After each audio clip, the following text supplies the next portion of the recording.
Hello tout le monde, c'est Marianne Oulala. Aujourd'hui je vous retrouve pour un vlog blabla car je vais vous parler de notre voyage en France. Je voulais vous partager un petit peu mes impressions, comme d'habitude, de toute façon je le fais à chaque fois, et les adresses que j'ai aimées, que j'ai pas aimées, etc. etc.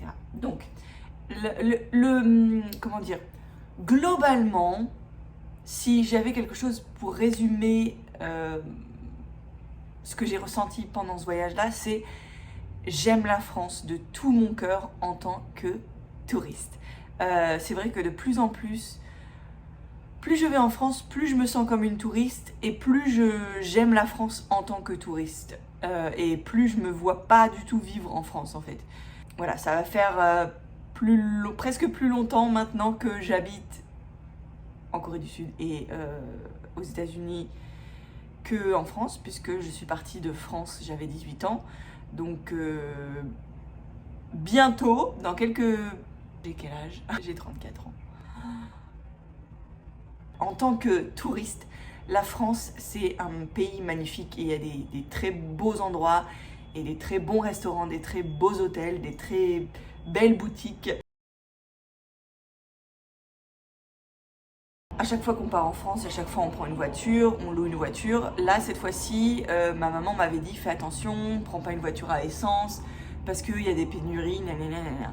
Donc on a pris une voiture électrique, une Tesla, et on n'était pas du tout préparé en fait à ça. C'est vraiment quelque chose qu'il faut apprendre, hein. La Tesla, c'est pas aussi facile qu'on le pense, mais c'est comme vraiment un téléphone portable en fin de compte. La Tesla, c'est comme conduire un téléphone portable et c'est très bizarre au début. Du coup, c'est vrai qu'on a eu un petit peu de mal au début à se situer, ok, comment ça marche et tout. Mais moi et mon chéri, à deux cerveaux, on y est arrivé quand même. Bon, bref. Et puis aussi le fait que bébé adore faire semblant de conduire, donc adore se mettre sur comment dire, sur le siège et faire et toucher le volant et toucher les boutons et tout. Le truc, c'est qu'on ne connaissait pas le Valley Mode. Si vous connaissez les Tesla, vous savez qu'il y a un Valley Mode et en fait tu crées ton comment dire, ton numéro, c'est un numéro secret quoi, en quatre nombres. Et tu peux donc faire des limites de vitesse, ça limite pas mal de choses sur la Tesla. Donc ça on ne connaissait pas, mais bébé, en touchant un petit peu, en appuyant à tout, il a mis la Tesla en Valley Mode. Alors le truc c'est que il a créé un mot de passe, mais il sait pas parler, donc on n'a pas pu retrouver le mot de passe. On a appelé donc la société de location. Elle nous a dit que malheureusement c'était une voiture allemande, donc il fallait qu'ils appellent l'Allemagne, etc. Enfin, c'était très compliqué, ça a mis 2 jours à se remettre normalement. Alors heureusement, il avait mis la limite de vitesse était quand même à 113 je crois km à l'heure, donc ça va, on a pu faire quand même des choses. Heureusement qu'il a pas mis genre 50 à l'heure. Et puis le fait de... en fait on avait prévu de rester chez ma maman, puisque l'année dernière, on est venu au mois de mai, il me semble. Mai ou juin, je sais plus. Et on était resté quelques nuits chez ma maman et ça s'était bien passé.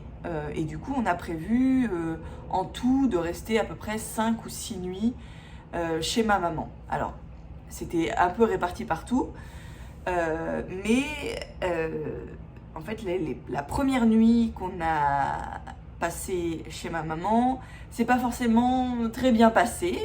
On n'était pas vraiment très à l'aise en fin de compte. Enfin voilà, c'était assez compliqué en fin de compte d'être à l'aise, etc.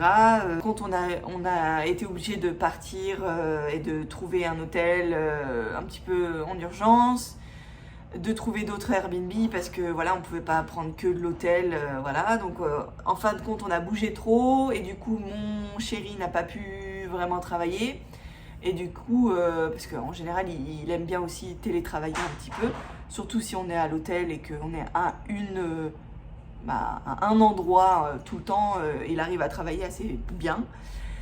Et du coup, là, cette fois-ci, ça s'est pas bien passé de ce niveau-là. Parce qu'on était toujours en train d'aller à un autre hôtel, enfin bref, voilà. Et du coup, c'était très très compliqué pour travailler. Et il y a eu beaucoup de stress lié à ça. La leçon de l'histoire, c'est que maintenant, alors là aussi, je pense pas qu'on ira en France d'ici cette année, ça c'est sûr qu'on n'ira pas. Mais on essaie d'avoir un deuxième enfant, donc je sais pas, je pense pas qu'on ira. En plus, ma maman, elle va à la retraite, donc je pense que... donc ouais, je pense que la prochaine fois, il faut vraiment rester au même endroit. 4 nuits dans un hôtel, 4 nuits dans un hôtel, 4 nuits dans un hôtel ou 4 nuits dans un Airbnb, whatever. Mais dans un seul et même endroit pour que on s'installe bien, on n'a pas besoin de repacker, de remettre tous les trucs dans les valises, etc. La leçon est comprise, retenue. Je vais vous parler des coups de cœur maintenant, puisque je vous ai un petit peu raconté tout ce qui s'est passé. Donc les coups de cœur, niveau hôtel, on a essayé 3 ou 4 hôtels un peu de luxe. Et sur les 4, je dirais qu'il y en a un, c'est sûr, on n'y retournera pas. Et les autres étaient très bien, voire très bien. Donc je vais commencer par le négatif. Et je vais vous parler donc des Hautes Roches. Les Hautes Roches, c'est un hôtel, il me semble 5 étoiles ou 4 étoiles, et restaurant avec étoile au guide Michelin. Très déçu. J'ai trouvé que les gens qui étaient là-bas, alors même les guests, les guests et les gens qui y travaillaient, j'ai trouvé que c'était une clientèle très vieux, des gens aussi qui travaillaient là-bas, vieux entre guillemets. Vieux et bon chic, bon genre j'ai de l'argent, je montre que j'ai de l'argent, c'est du vieux riche, voilà, bref. J'ai pas trop aimé, j'ai trouvé que c'était un très bel endroit, mais il y a plusieurs trucs, on a demandé gentiment, est-ce que vous parlez anglais, le mec nous a regardé un peu comme ça, non. Ok, on te demande, c'est bon, hein, c'est pas la peine de... je veux dire, on est les guests, hein, pas toi, d'accord. Anyway, il y a eu plusieurs petits trucs comme ça que j'ai trouvé que le service n'était pas forcément au top. Ensuite, la bouffe, c'est encore très déçu. Je vais comparer au château de Noirieux, à côté de Angers, qui n'a pas d'étoile et qui était 100 fois mieux. Et j'y retournerai. Qu'est-ce que tu fais ? Le goût était merveilleux, vraiment. Ça, j'y retournerai rien que pour manger là-bas. Ils ont fait le truc qui me reste en tête et que j'y pense des fois, c'est un espèce de velouté espresso aux champignons. Je l'ai mis dans la vidéo d'ailleurs. C'était amazing, trop bon. Le service était très sympa, c'était des jeunes, ils étaient souriants et voilà, l'hôtel était très mignon, très joli. Le jardin, etc. Vraiment très bien, il n'y a rien à dire sur le château de Noirieux. J'irai encore une fois avec plaisir si j'ai l'occasion de retourner sur Angers, sur les environs de Angers. C'est vraiment un endroit très joli et que je vous conseille chaudement. Un hôtel que j'avais jamais vraiment essayé d'hôtel un peu de luxe, pas très loin de chez moi.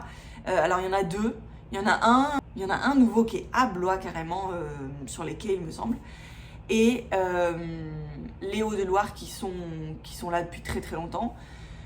C'est un joli château avec la forêt qui entoure, c'est vraiment très joli. Là encore, les gens étaient très gentils, très accueillants, ils parlaient anglais, J'ai vu que la clientèle était quand même très familiale et très américaine aussi, ou très anglophone, on va dire.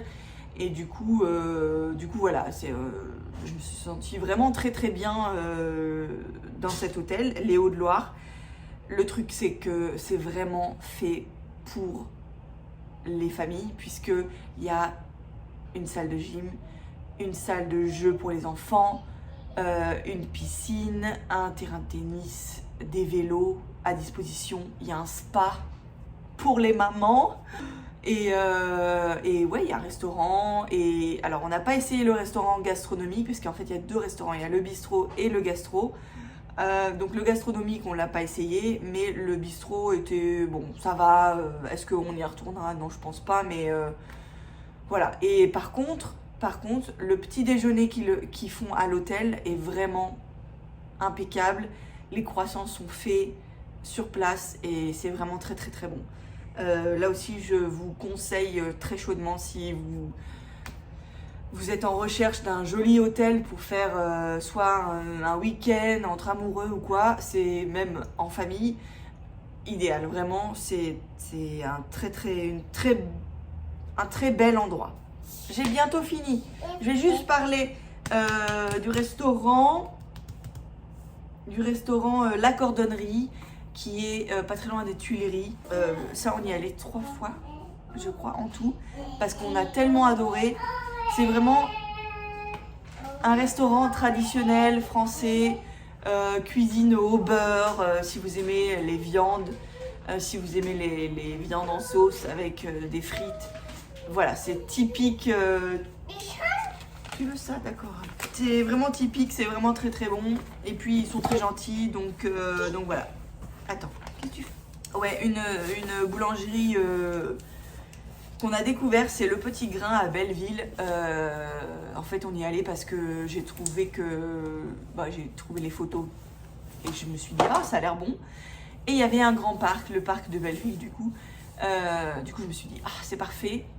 Avec bébé, on prend les trucs à manger et on va dans le parc. Comme ça, il peut courir, il peut jouer et tout. Et nous, on mange, voilà.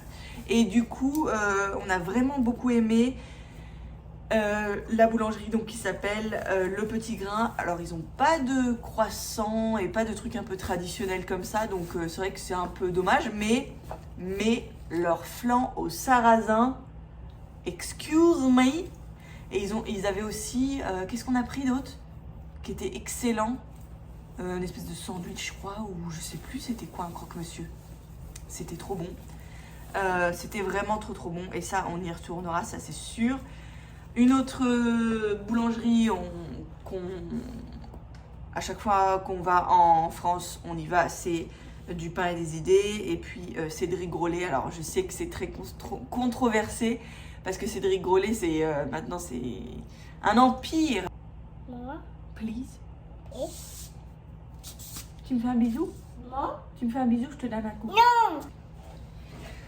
Oh, tiens, en parlant du flan au sarrasin, ça me fait penser, j'ai encore un cookie au sarrasin.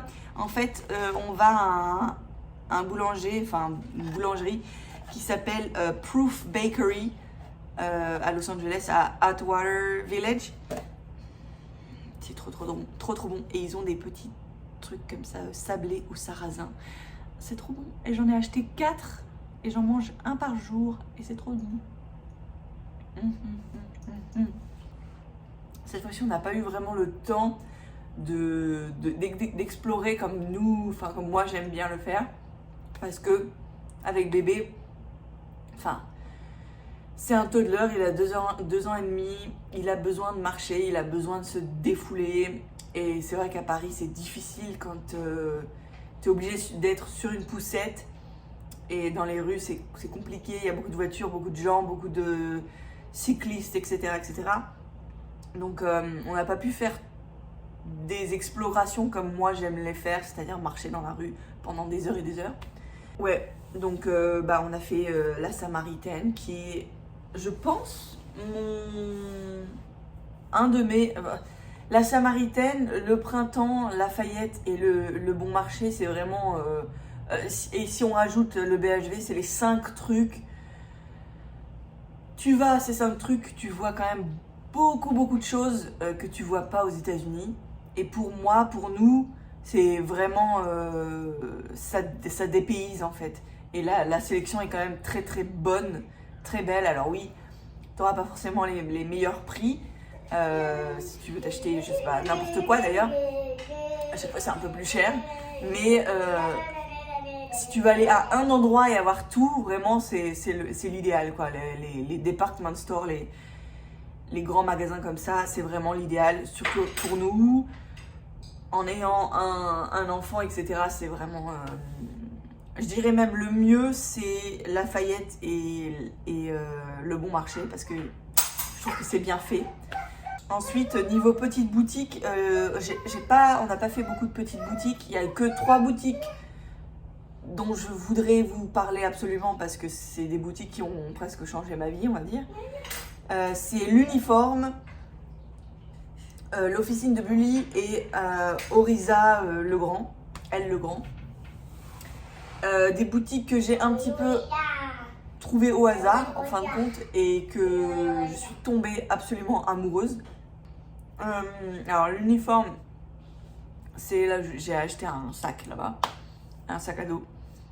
C'est une marque de maroquinerie, on va dire, ouais c'est ça, de sacs, portefeuille, etc. Très simple, le design est très simple. Leurs trucs sont faits en France et au Portugal, donc bonne qualité. Et ouais, voilà, j'ai beaucoup aimé le design en fait. Après, c'est juste personnel, quoi. C'est un coup de cœur personnel, voilà. L'Officine de Bully, pareil. J'ai été happée par cette marque. Le moment où je suis rentrée dans leur boutique, je me suis dit, mais quel univers, quel univers. Et j'ai appris sur la marque, j'ai appris un petit peu leur philosophie, etc., de beauté naturelle, etc. J'ai beaucoup aimé. Et du coup, j'ai vraiment accroché et je regrette tellement de ne pas avoir acheté plus. Je regrette tellement. La prochaine fois que je vais en France, je vais dévaliser l'Officine de Bully. Ok? Ok. Pareil pour Orisa, Elle Legrand. Cette boutique-là se situe à Opéra. Je suis désolée, hein, je vis avec un perroquet. La boutique se situe à Opéra. On l'a trouvée par hasard en marchant. Et pareil, je suis rentrée dans cette boutique et j'ai voyagé dans le temps. C'est une maison qui a été créée en 1720, je crois. Magnifique, vraiment. J'adore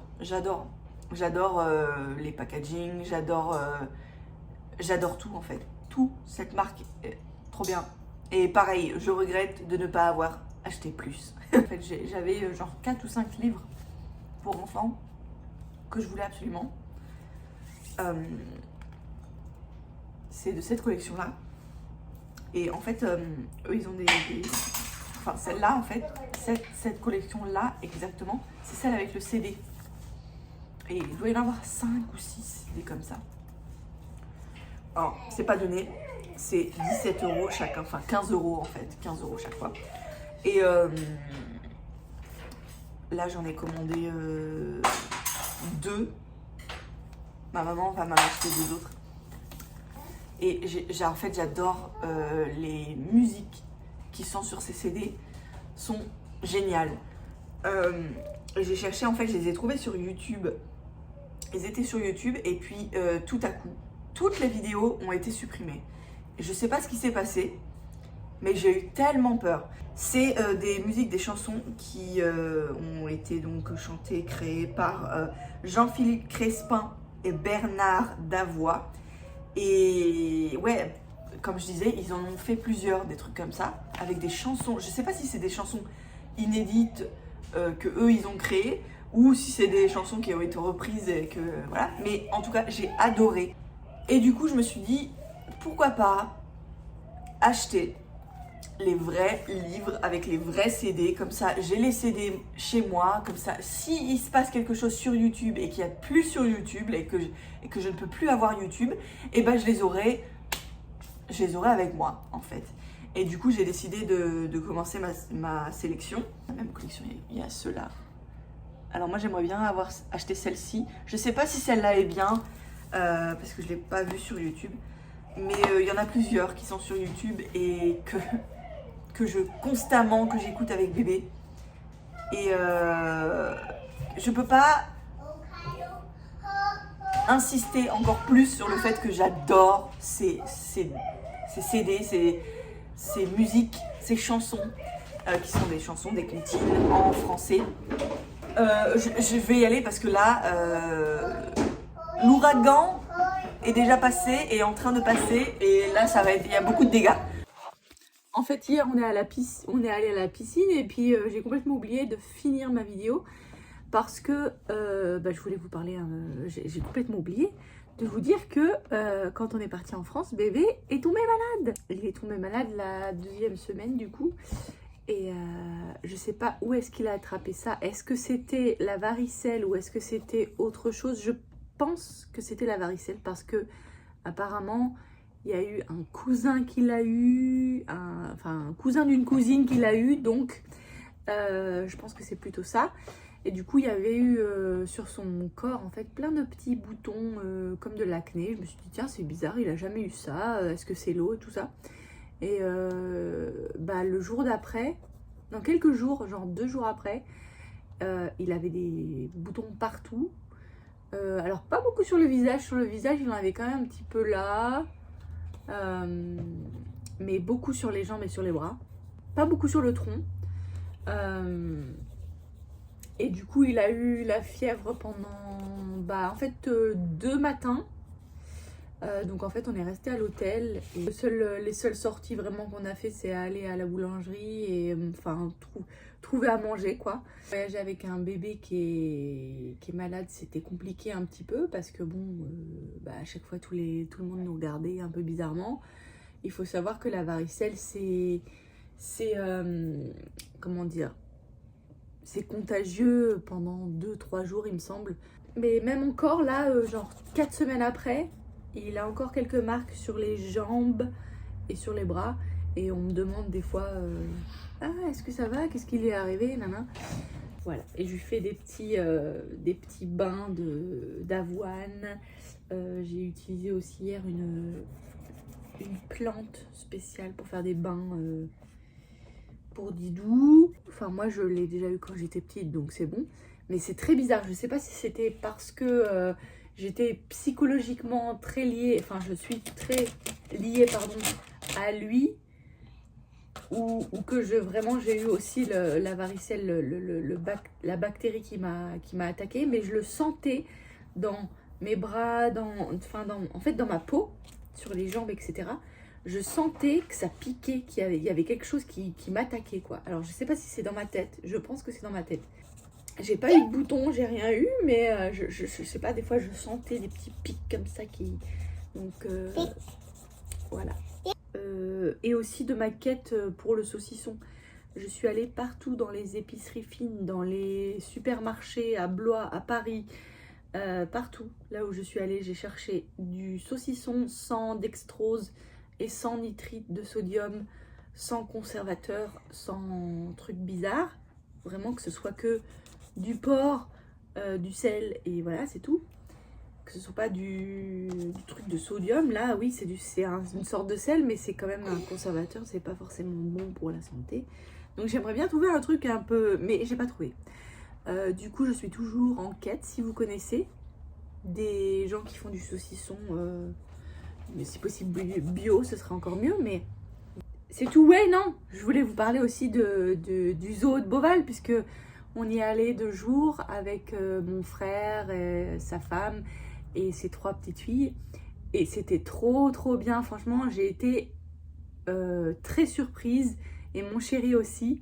Parce que j'y suis allée quand j'avais peut-être 6 ans, 7 ans, avec ma maman et mes frères. Et j'en garde un très bon souvenir. Et j'avais vu beaucoup de reportages sur le zoo de Beauval et que c'était un des plus beaux zoos du monde, etc. Et mon chéri ne me croyait pas. Et on va au zoo de Los Angeles très souvent. On est des membres. Voilà. Je vous conseille chaudement, même si vous êtes à Paris, ça doit pas être très loin. Ça doit être 2h30 peut-être de route, 3 heures à la limite. Mais vraiment c'est un zoo à voir, très beau. Très contente aussi parce que là en juin, oui le mois prochain, on va à San Diego Zoo. Donc j'ai hâte, apparemment lui aussi est un des plus beaux zoos, donc j'ai très hâte. Je vous dirai, de toute façon je pense que je vais faire un petit vlog. J'ai pas mal de choses à vous dire en fait. Je sais pas, je suis très bavarde en ce moment, donc j'ai besoin de partager. Voilà. Je vous fais plein de gros bisous et je vous dis à très bientôt dans une nouvelle vidéo. Bye!